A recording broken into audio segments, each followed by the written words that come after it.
Hey, everybody. It is Wednesday morning, 11 o'clock Central Time, and I am Dr. John Sherk, and that means this is Brown Bag Lunch, where today I'm especially focusing on those of you who are technicians there.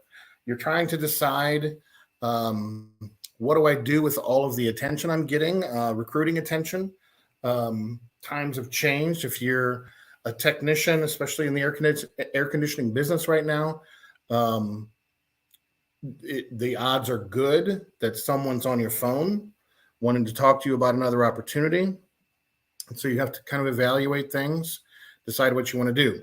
So let me give you three things to think about when you get that phone call. Um, a person's job satisfaction.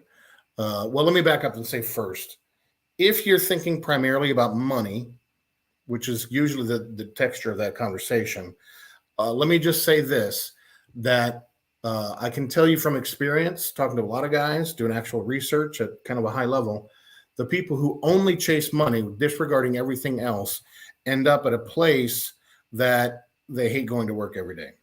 They make a little more money than they did somewhere else, but usually that place who's willing to pay the most, the reason is because that's all they're doing for you. So we're not being organized for you. We're not going to treat you well. We don't care if your wife is sick. We don't care if your kid has a birthday party. We're paying you top dollar. And so we expect you to deliver no matter what's going on in your life. Okay. So beware of the dollar figure chase. This is the money is one of those issues. I talked about it last week, and you'll hear me talk about it more. Money is one of those issues that if you don't have enough of it, it will make you unhappy. But having more of it above a certain threshold won't make you happy. Once you reach a point where you feel like, I'm confident if I stayed in the job I'm in, I'm confident I can pay my bills and be stable financially. A little more than that, where maybe there's a toy or two where you feel a little status. I got a new truck. I got, a Caribbean vacation or something, like I got a little bit more. Beyond that, it doesn't make you happy, right? But if you don't have those things, you're not confident in your financial stability. The lack of money will make you unhappy. But there's a very clear line, and it studies come out every year changing where this is, but it's been anywhere from inside a U.S. market system, 80 to 90s. I've seen as much as $95,000 a year. Depends if your spouse works also. But there's a threshold there where more doesn't make you any happier, right? So if your goal is to simply, turn and burn much money as I can make, don't care about anything else, it's America. You should do what you want to do. But just realize that the most money possible is generally a downturn in happiness, not finding optimal happiness, okay? So the three things to consider when you're thinking about happiness in a job are, and this is an evaluation of where you are now, not an evaluation of the new opportunity, okay? There's three components in your current commitment to your company.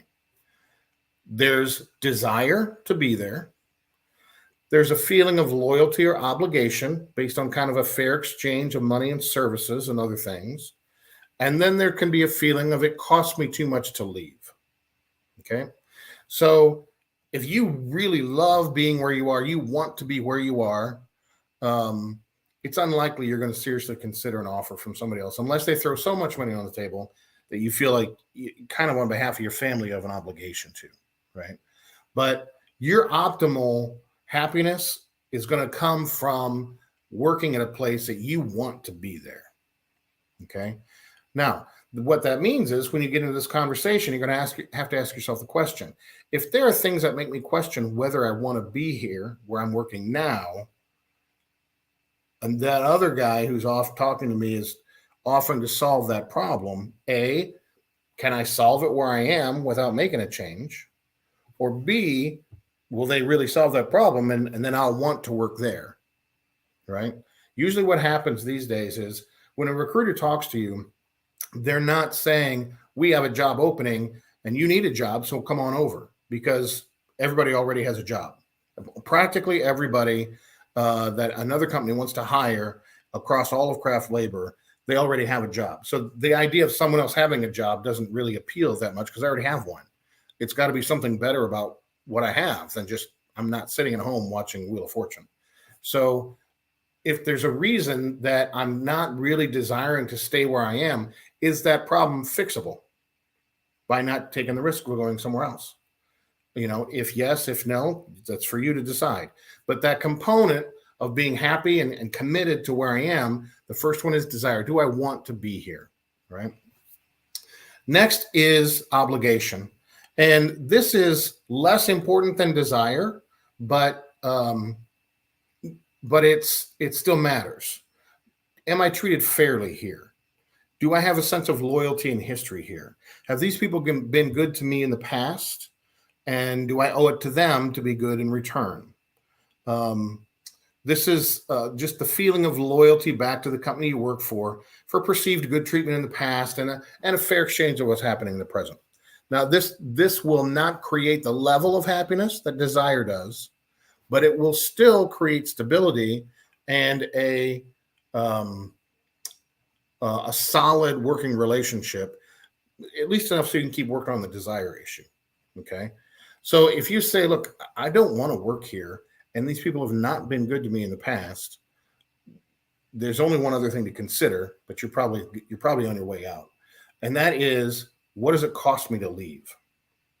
Now, this is one of the things, because I did my dissertation on air conditioning mechanics on this exact template that I'm talking about. Since about 2016, the perceived cost of leaving a company among a technical workforce has nearly vanished.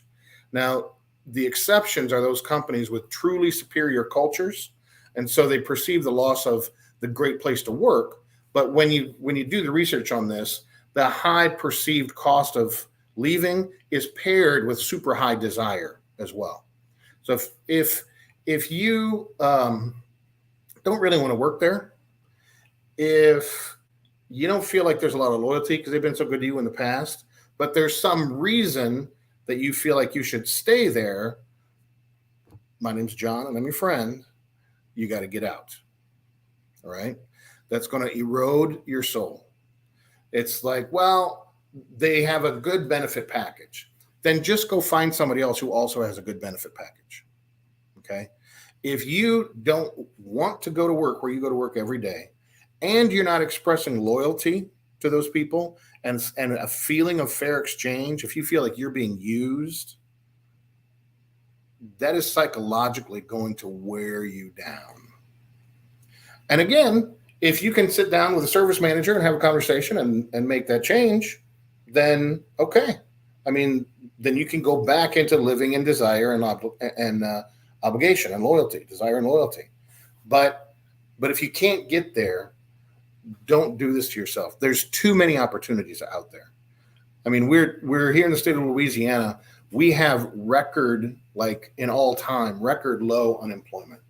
It's getting hard, in fact, for the Department of Labor to keep calculating the number of open jobs, because even that is changing, because practically every firm would hire on the spot. And so do we say everyone has one open job? But what if we would hire 5 people? And so it's not like we're sitting with an opening. The whole process is evolving into something else. So that's what I would recommend to you. If you're a technician and you hear this, and you need to think through the question of, do I stay or do I go? Those are the 3 things that I would invite you to consider. What is my desire like?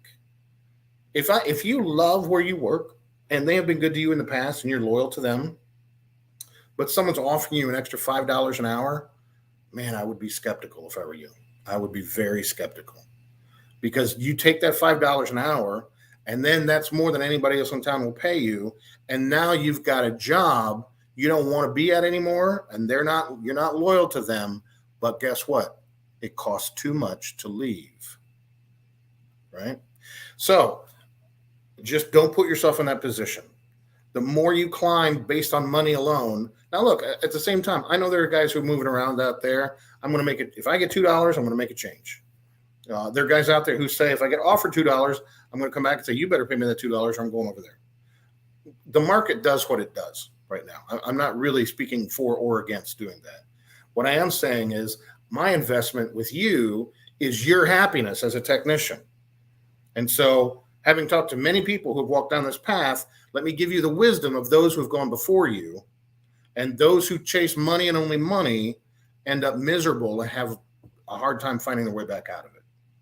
Same time, you got to pay your bills, take care of your family, right? So think of them in this order: my desire, my loyalty and obligation, and how much I feel like it would cost me to leave. Okay. And the less desire and obligation and the greater cost of leaving, the more likely you should go. And I know it's a hard decision. You go home and talk to your spouse, and they're like, yeah, but we got 3 kids. And what about the insurance? And what, I understand. I understand. But again, my name's John, and I'm your friend. For your mental well-being, if you don't have some way of negotiating with your current employer to turn that into a place that you want to be at, and you feel loyal for all they've done for you, and there's a fairness of exchange happening there. If you don't have those 2 things, it's only a matter of time until you find a way to that's going to come out sideways somehow. You're going to drink too much. You're going to make a bad decision somewhere. That burden doesn't just vanish. It doesn't vaporize. So those are the 3: desire, loyalty, cost. Think it through. I know you're getting the phone calls. I'm doing this myself. So some of you are talking to me. So when you're processing the decision, do I want to consider something else? Don't just say to yourself, well, I'm open to a good opportunity, which usually encoded means how much you're going to pay me, right? Within reason, if someone comes in and says, look, I worked with someone in Houston, and somebody made a phone call and they said, we'll offer you $50,000 a year more than you're making now. Okay, now that's a different conversation that we're making. All of these things still apply, by the way, but that's a much bigger impact than, a couple bucks an hour. Okay. So I'm just saying this: as the calls come in, and as you hear people saying, hey, can I tell you what we're offering? Things like that. Don't take the stance mentally, well, I'm always open to a great opportunity. Tell me what you got. Begin now, even while the calls are coming in or before they come in. Do I want to work here? And am I loyal to the people I work with and work for? And if no, can I fix that? And if no, get out. Okay? That's the way to size this up and assess it. All right? I'm Dr. John Sherk. I'm here for you guys. If you have questions, if you want to get me on the phone, get to know each other better, just make a comment below. We can get on a Zoom call and chat. Otherwise, I'll see you next week.